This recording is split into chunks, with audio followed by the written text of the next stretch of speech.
कोटलीजी नमस्ते. घडलेली घटना अशी दुर्दैवी आहे. सलग 3 घटना घडल्या आणि म्हणून उद्याला 11 वाजता शार्प मंत्रालयात बैठक बोलवलेली आहे. उच्च अधिकारी सर्व येणार आणि उद्याला त्या बैठकीमध्ये पूर्ण निर्णय घ्यायचा आपल्याला. सगळ्यांची अशी विनंती आहे, सगळ्यांची मागणी अशी आहे की सेन्सिटिव्ह वातावरण आहे.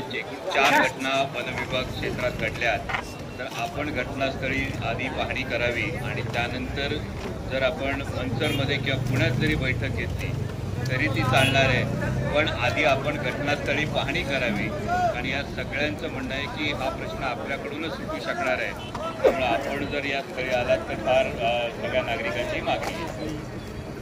अमोलजी, आपल्या भावनेशी मी सहमत आहे. ऐकून घ्या, ही सगळी परिस्थिती लक्षात घेता उद्याला 11 वाजता मंत्रालयात त्याची बैठक बोलवली आहे आणि सर्व उच्चस्तरीय सगळे अधिकारी असणार आहेत. वकिलांना पण बोलवले आणि त्या अनुषंगानं तुम्ही पण यावं, ऐकला का? आणि याच्यावर सानुकूल चर्चा करून उद्याला निर्णय घ्यायचा अंतिमता. साहेब, अजून ज्या मुलाचा दुर्दैवी मृत्यू झाला आहे बिबट्याच्या हल्ल्यात, त्यांचे विधी सुद्धा अजून झालेले नाही आहेत. पोस्टमॉर्टम होऊन अंत्यविधी अजून झालेले नाही आहेत आणि त्यामुळं सगळ्या ग्रामस्थांची म्हणणं आहे खूप साहेब बिबट्याचा प्रश्न हा भीषण आहे. 4थी घटना घडलेली आहे. त्यामुळं वनमंत्री म्हणून आपण जर स्थळ पाहणी करावी आणि स्थळ पाहणी करून मग आपण ही बैठक दुपारनंतर जरी घेऊ शकलो तरी चालतो. अमोलजी, बघा, बाब अशी आहे की या गोष्टीचं गांभीर्य मला पक्क आहे. मी ऑलरेडी फॉरेस्टच्या अधिकाऱ्यांना सगळ्या सूचना अगोदर पण दिलेल्या आहेत. घडलेल्या घटना ती दुर्दैवी आहेत, लोकांच्या भावना तीव्र आहेत, ऐकला का? या सर्व आपल्या मताशी मी सहमत आहे. कारण म्हणजे या घटना क्लेशदायक होतात मला आणि म्हणून लक्षात आलं की दिल्लीच्या लोकांना सुद्धा कनेक्ट झालेलं आहे. याच्यामध्ये तुम्ही उद्याला या आपण आणि नंतर मग एक बैठक घेऊ आपण पुण्याला किंवा तिथे छोटं बोलणार नाही.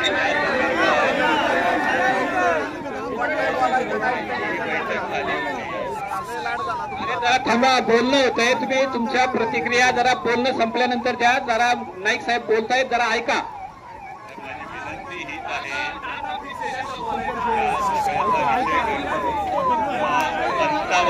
बळी आहे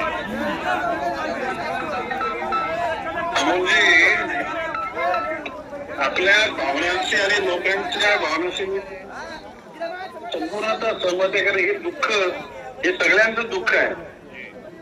परंतु आता मी नुसतं येऊन तिथे काही प्रश्न असा की मंत्रालयात आपण याचे सांगोपन चर्चा करू आणि नंतर मग सगळी यंत्रणा घेऊन तिथे येतो ना. मी काय होतं कसं, जेव्हा आपण केबिन मध्ये बसतो चर्चा करतो तेव्हा फॉरेस्टचे अधिकारी सांगतात की आम्ही बिबट सोडत नाही, हे नाही ते नाही. आपल्याला समोर बघायला मिळेल की पकडून नेला जातो, पुन्हा सोडला जातो, पुन्हा आमच्याच अंगणात तो बिबट सोडला जातोय आणि आज जवळपास 1000-1200 संख्या आहे. आज जर आपण आपल्या अधिकाऱ्यांना साहेब विचारावं एक्झॅक्ट त्यांनी जुन्नर वन विभागातली क्षेत्रातली संख्या सांगावी, साहेब आपल्या अधिकाऱ्यांना उत्तर नाही देता येणार आहे. ही दुर्दैवी परिस्थिती साहेब आणि आपण हे सगळं पाहावं. अमोलजी, तिकडचे जुन्नरचे बिबटे आमच्या ठाणे जिल्ह्यात सुद्धा सोडले. माझ्या स्वतःने 8 बिबटे. हा प्रश्न सगळीकडचा भयान झालेला आहे. तुम्ही मंत्रालय या, आपण उच्चस्तरीय चर्चा करू आपण आणि मग आपण सगळ्या एकत्र किती जुन्नरला येऊन तुम्ही सांगायला सांगा तिथे तुम्ही परत आता या परिस्थितीमध्ये लोकांच्या भावना तीव्र तिथे त्या ठिकाणी येऊन. दादा ऐका ना, मी आपल्यातर्फे तुम्हाला विनंती करतो की ग्रामस्थांची तुमच्याबद्दल अतिशय सद्भावना आहे. तुमची एक भेट झाली की त्या अनुषंगाने सगळे अधिकारी सगळ्या गोष्टी तुमच्या पुढं जे वस्तुस्थिती आहे ती ग्रामस्थ मांडतील आणि अधिकाऱ्यांच्या आणि प्रत्यक्ष कृतीच्या किती तफावत आहे ही तुमच्या नजरेस येईल. म्हणून ग्रामस्थांची मागणी तुमच्यासाठी आहे की तुम्ही इथे यावं. पवारजी, या ठिकाणी यांच्या बघा, मी या नेतृत्वात 3-4 दिवसामध्ये मी तिथे भेट देणारच आहे. ऐकून घ्या.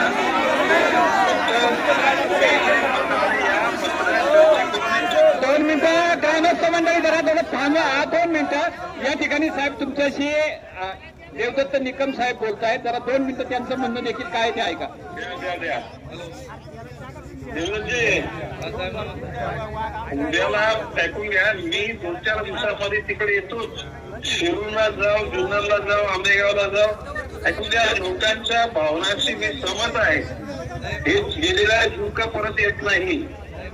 आणि अतिश बोला 12 तारखेला पहिली घटना घडली. 12 ऑक्टोबरला मी 16 ऑक्टोबरला तुमच्याशी फोनवर बोललो.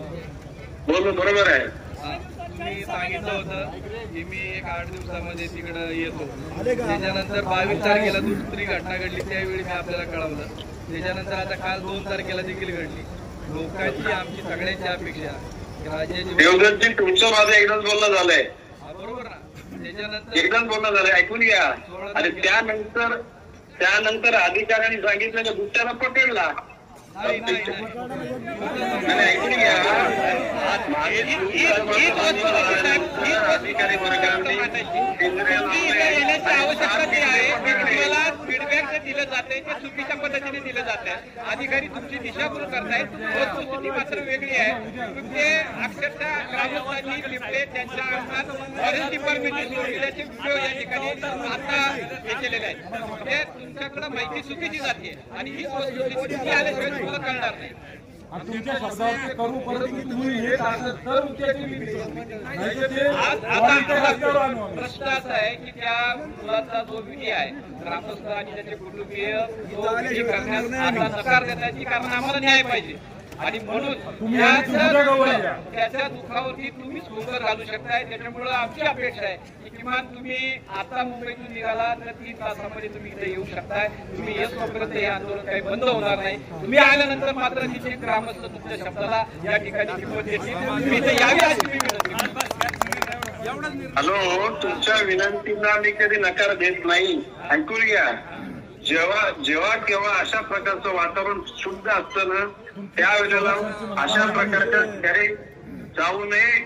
मी तुम्हाला शब्द देतो, या 3-4 दिवसामध्ये मी तिकडे येतो.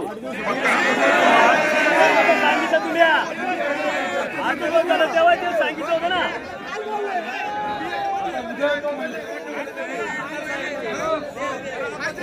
मीडिया समोर सांगतोय, मी स्वतः शरददादा सोनवणे जर वनमंत्री यायला तयार नसतील तर आम्ही उद्याच्या बैठकीला जाणार नाही, ही आमची भूमिका स्पष्ट आहे. या ठिकाणी सगळ्यांना विनंती आहे, आपण जागेवर बसून घ्यायचे. आपण अजूनही सगळ्या गोष्टींशी संपर्क साधण्याचा निश्चितपणे प्रयत्न करू. प्रत्यक्ष आपण कोणताही गालबोट न लावता हे आंदोलन चालू ठेवावं. कृपया सगळ्यांना विनंती आहे, आपण जागेवरती बसून या.